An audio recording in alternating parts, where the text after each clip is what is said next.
Welcome to today's episode of Week Clinic, and today we have with us a formidable doctor who will be talking about female infertility.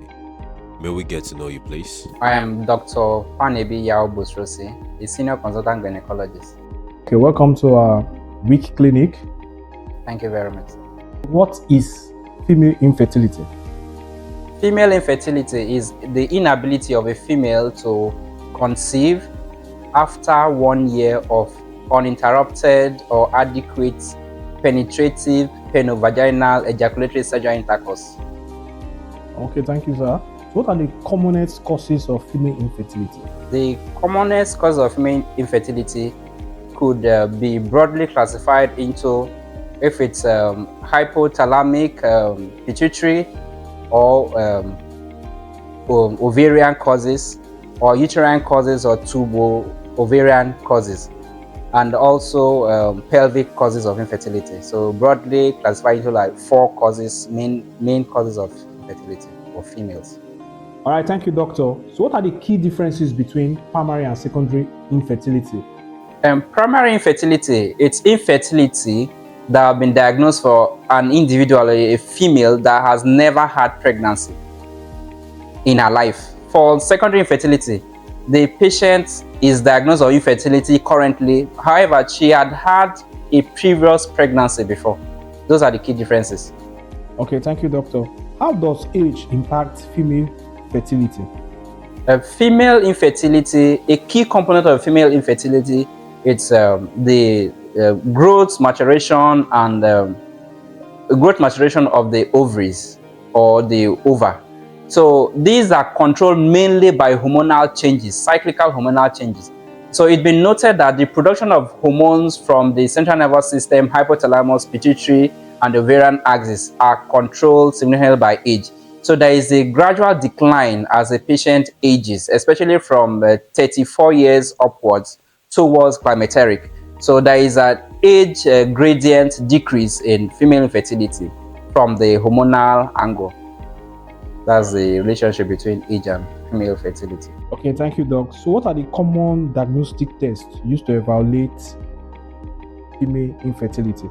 The diagnostic tests available for patients or females with infertility commonly would be looked at, especially the environment which this assessment is done. So for this environment, the common assessment would be assessing the hormonal changes or values the patient had as a time of evaluation, the structural integrity of the uterine tissues and the pelvic tissues.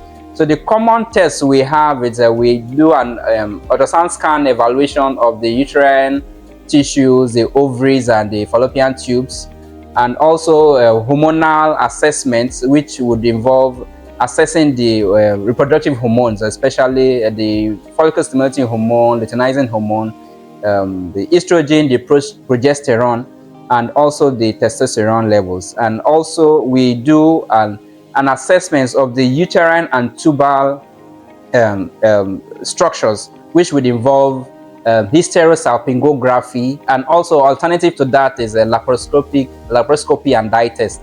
These are the most common tests that are done for the assessment of female infertility. There are other minor tests, but these are the major tests that are done. Okay, thank you, doctor. So what are the treatment options available to women with infertility? The treatment options available for females with infertility would be tailored into if a cause is identified as the cause of infertility. So the assessment of the various possible causes from history, and also evaluation from investigations done. If a particular cause is identified as the cause of infertility, such will be treated directly. So there is no blanket treatment. It's tailored to the specific cause identified.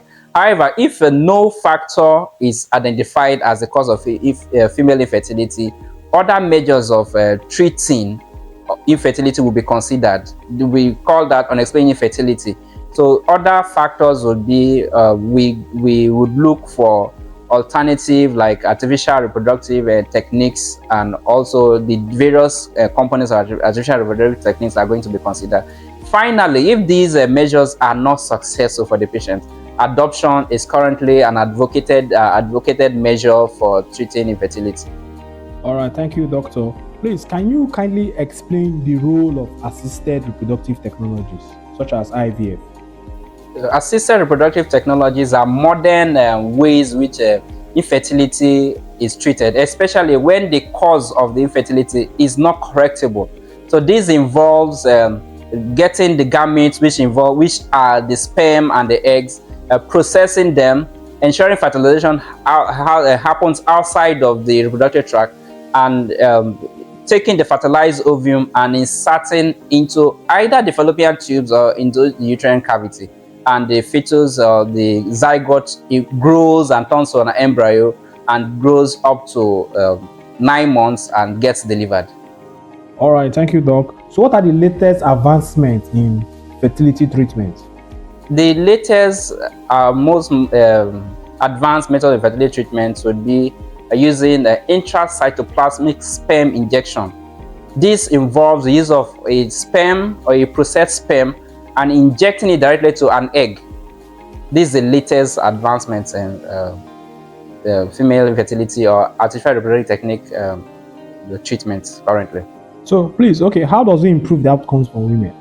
There has been a significant outcome, and the success rates are upwards of 30% of patients that use this method compared to relatively lower, less than 20% for natural conception per cycle. Okay, that is great. So how does lifestyle factors affect fertility? Lifestyle factors significantly impact on fertility, especially for patients that have secondary infertility. And this involves the relationship between our social lifestyle and the effect on the genital tract. Complaints like smoking and sexual promiscuity and the risk of sexually transmitted diseases are common. And also the inhibitory effects of alcohol and smoking on the growth and functioning of the gametes. So these lifestyle factors have significant impact on reducing the fertility of patients. And also, if a patient comes and is processed or managed the correction of infertility, such lifestyles, a patient will be counseled to significantly reduce such lifestyles to have better outcome. All right, thank you, doctor. So what are the ethical concerns concerning the use of fertility treatment? The ethical concerns, usually the most commonly said factors are whether the use of gametes from the patient's relatives or unnamed donors. Those are the ethical considerations in which significant legal implications are involved, and patients need to have a complete legal backup, and all the legal framework have been cleared to use, because lawsuits have been noted to have been generated from use of especially known donor gametes. So these are some implications that we found currently. All right, thank you, doctor. So how do you navigate the discussion about infertility with patients from different cultural, religious background? Where the way to navigate the fertility concerns would involve considering the patient's background, especially with use of donor gametes. That's the major back wall or stalling that we have for most communities, especially in the regions that are very conservative. So get a donor from, especially unnamed, unidentified donor, or a donor from the family. So those are some factors that adequate discussions would be made, and also have a good legal framework which legal suits will minimize as much as possible. All right, thank you, Doc. So what is your opinion on the accessibility and affordability of fertility treatment? Currently, medical treatments are extremely expensive, and it is mainly due to the cost of equipment that are being used.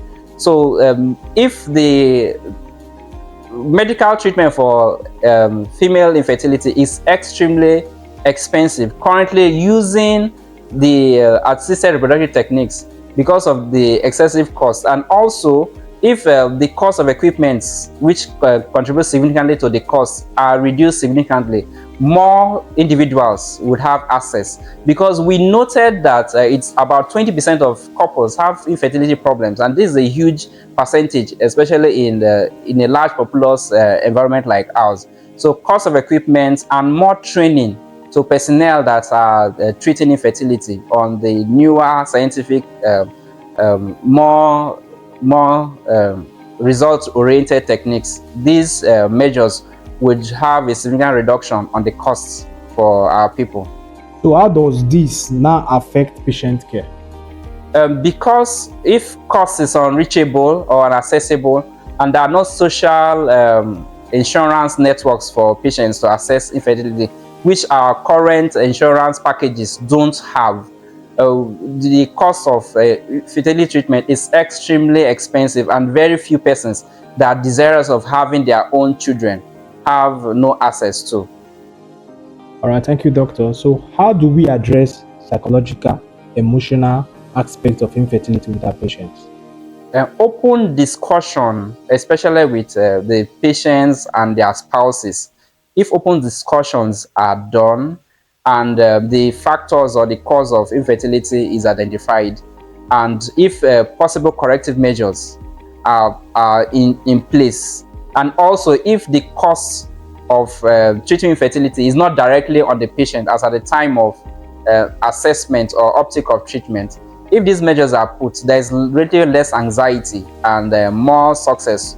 This would even cause more patients that have not presented for assessment to come to medical facilities for assessment and get their treatment done.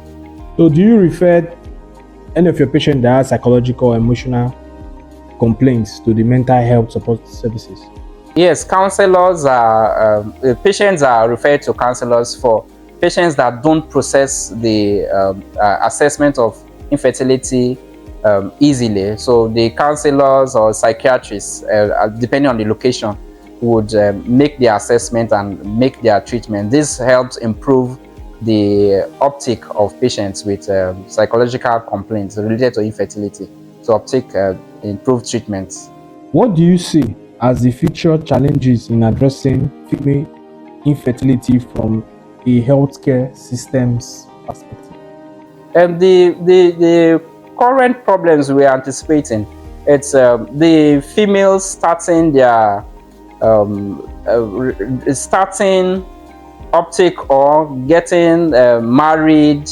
It's a significant factor because of career and educational considerations.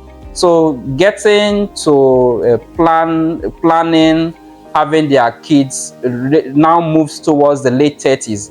And this, we've initially mentioned that the hormonal changes will start kicking in from 35 years and upwards.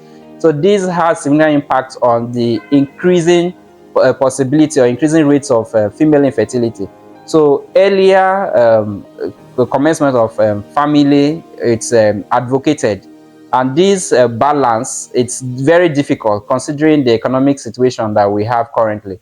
Thank you, doctor. So what would be your last words on female infertility? Female infertility, it is treatable, and earlier presentation, it's better. Now, improving or having healthy life choices has significant impact on female infertility. So these measures would help having patients that present healthier to be assessed and treated for infertility, and commencement of family should also be considered as one of the factors as compared to delaying commencement of family. Also, considering adoption as a way of treating infertility should be taken up, because it's also a good measure.